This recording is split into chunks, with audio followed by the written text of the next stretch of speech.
मरीजों के लिए ऑक्सीजन की किल्लत पर सुप्रीम कोर्ट ने चिंता जताई। न्यूज़ 18 के एहतजाम खान की रिपोर्ट है कि अदालत ने केंद्र सरकार को इसकी कमी दूर करने के लिए जल्द जरूरी कदम उठाने का निर्देश दिया। हालांकि सरकार ने दलील दी कि उत्पादन में कमी नहीं है, बल्कि दिक्कत लाने और ले जाने में हो रही।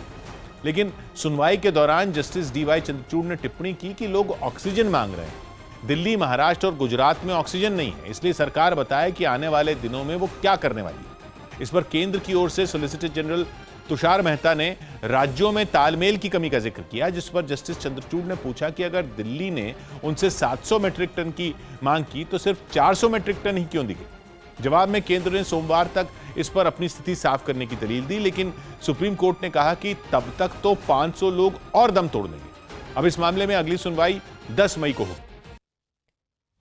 बिहार के औरंगाबाद में नाइट कर्फ्यू तोड़ने वालों के खिलाफ पुलिस ने अभियान तेज कर दिया। कोरोना संकट की वजह से वहां नाइट कर्फ्यू के दौरान काफी सख्ती की गई है,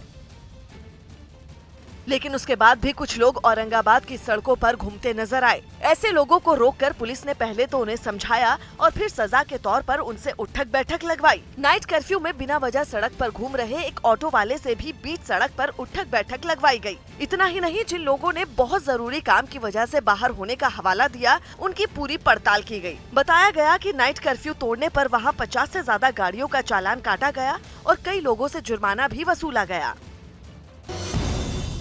दिल्ली के उपराज्यपाल अनिल बैजल की कोरोना रिपोर्ट पॉजिटिव आई। इसके बाद उन्होंने खुद को सबसे अलग कर लिया। हालांकि उन्होंने बताया कि वो घर से काम करते रहेंगे। रूस ने जानवरों को कोरोना की बीमारी से बचाने के लिए वैक्सीन की 17,000 डोज तैयार की। जानवरों को कोरोना से बचाने के लिए बनाया गया ये पहला टीका है। दिल्ली के पास यूपी के नोएडा में पुलिस ने रेमडेसिविर इंजेक्शन की कालाबाजारी करने के आरोप में 3 लोगों को गिरफ्तार कर लिया। आरोप है कि ये लोग 25 से 30 हजार रुपए में एक इंजेक्शन बेचते थे। 3 व्यक्तियों को रेमडेसिविर की कालाबाजारी करते हुए 3 वायल्स के साथ गिरफ्तार किया गया।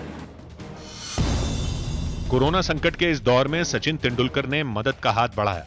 उन्होंने मिशन ऑक्सीजन नाम की संस्था को 1 करोड़ रुपए दान दिए। ये संस्था अस्पतालों को ऑक्सीजन कॉन्सेंट्रेटर मुहैया करवाती है।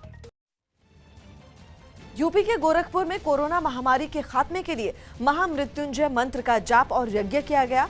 गोरखपुर के पीपीगंज इलाके के एक मंदिर के बाहर कुछ लोगों ने ये आयोजन किया और पूरी दुनिया से कोरोना के खात्मे के लिए सभी ने हवन कुंड में आहुति डाली। इस आयोजन में उस मंदिर के पुजारी समेत इलाके के कुछ लोग भी शामिल रहे। सभी लोगों ने पूरे विधि विधान से हवन किया और भगवान से प्रार्थना की कि वो सबको कोरोना से निजात दिला दे।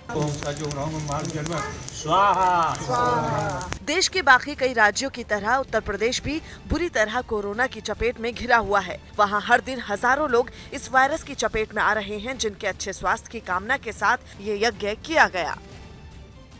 उत्तराखंड में भी कोरोना की रफ्तार नहीं थम रही। चिंता इस बात की है कि राज्य में कोरोना मरीजों की संख्या के साथ अब मौत का आंकड़ा भी तेजी से बढ़ रहा है। राज्य में पिछले 24 घंटे में 122 मरीजों की मौत हो गई, जबकि एक दिन में 5,654 लोग कोरोना पॉजिटिव पाए गए हैं। इस दौरान 4,215 मरीजों को ठीक होने के बाद डिस्चार्ज भी किया गया है।